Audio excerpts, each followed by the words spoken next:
योगी जी, बहुत सारे लोग उत्तर प्रदेश में खौफ में जी रहे हैं। कुछ यूपी छोड़ के चले गए, कुछ ऊपर चले गए।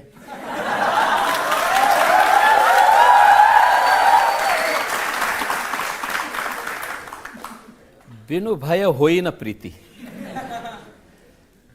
जो लोग पहले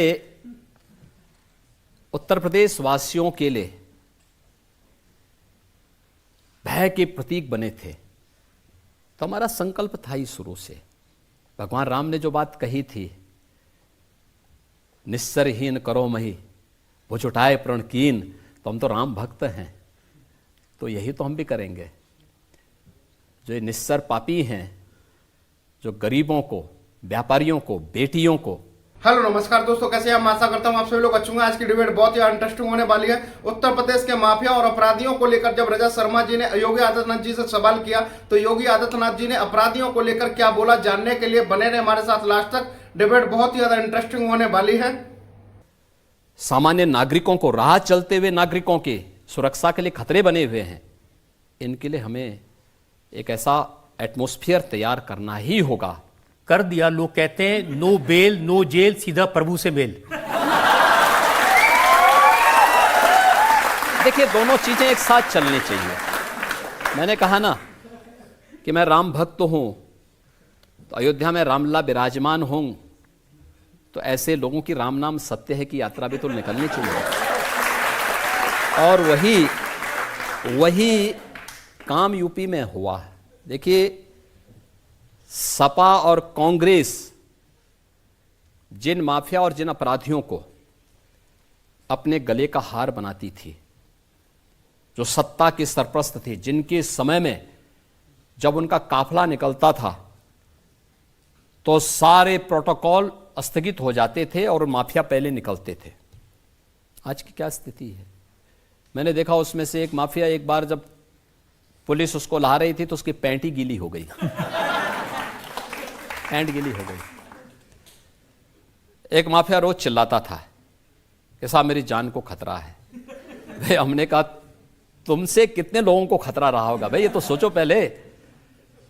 देखिए, बहुत जल्दी अब ये लेटेस्ट केस मुख्तार अंसारी का है, जिसके बारे में समाजवादी पार्टी के लोग कह रहे हैं कि उनको जेल में जहर दे के मार दिया। भाई, मरना तो था ही।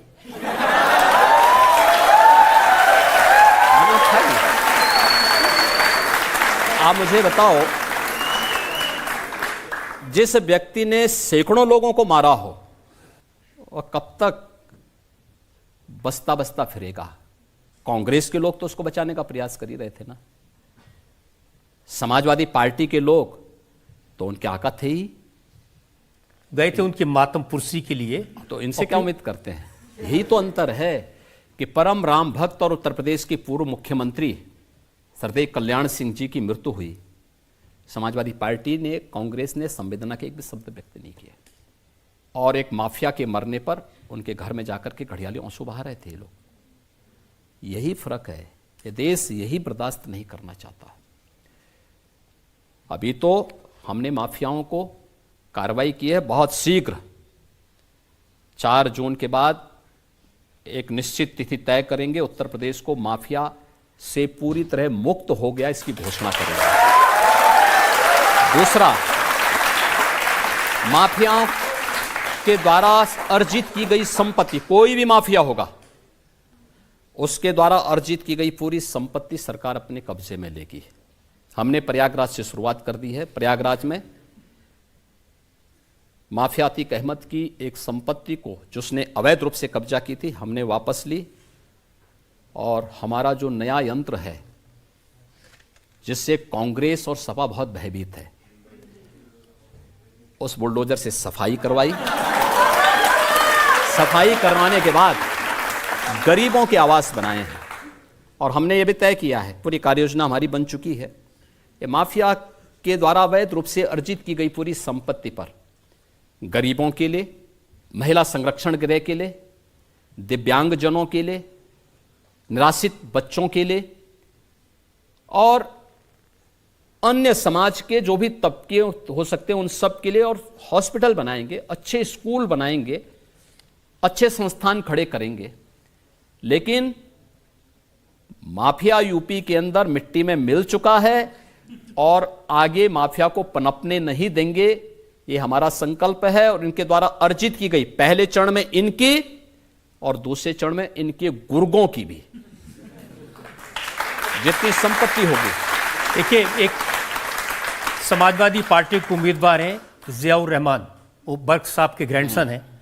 उन्होंने कहा हमारे शाहबुद्दीन भाई साहब, अतीक अहमद भाई साहब और मुख्तार अंसारी भाई साहब को इन्होंने ऊपर भेज दिया और कहते हैं कि कसम आप लोगों को कि उनकी कुर्बानी ज़ाया नहीं जानी चाहिए। अब देखिए, ऊपर गए हैं कि नीचे गए हैं ये मैं नहीं कह सकता,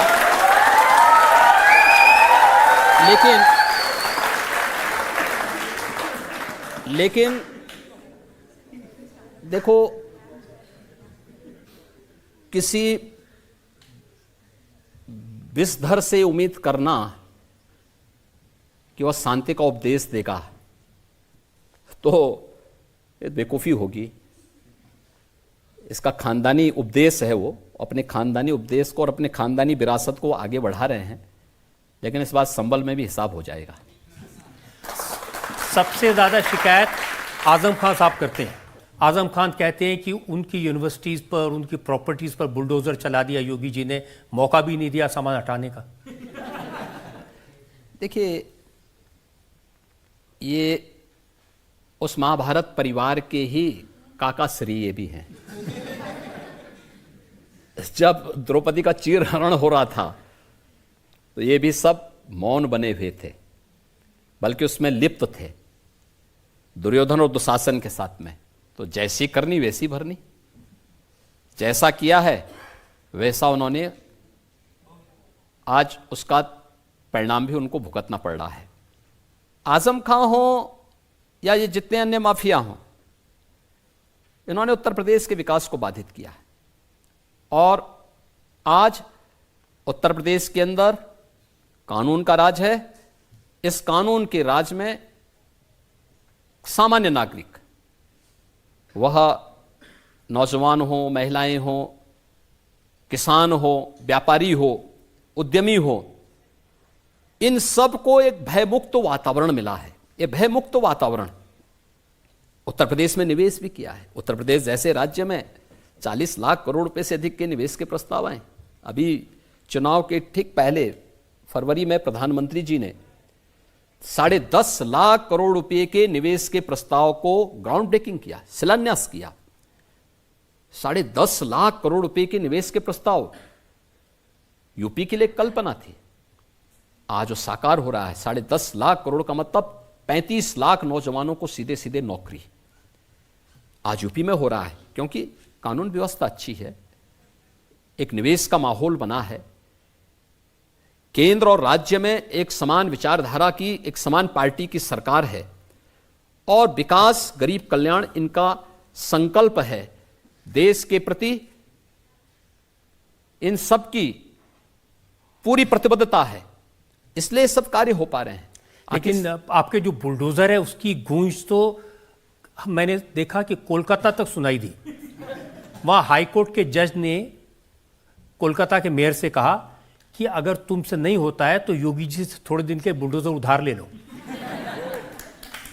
देखिए, मैं आशा करता हूं आपको डिबेट पसंद आई होगी। ऐसे इंटरेस्टिंग और धमाकेदार डिबेट शो देखने के लिए हमारे चैनल को सब्सक्राइब करें, वीडियो को शेयर करें। मिलते हैं ऐसी एक और धमाकेदार डिबेट के साथ में।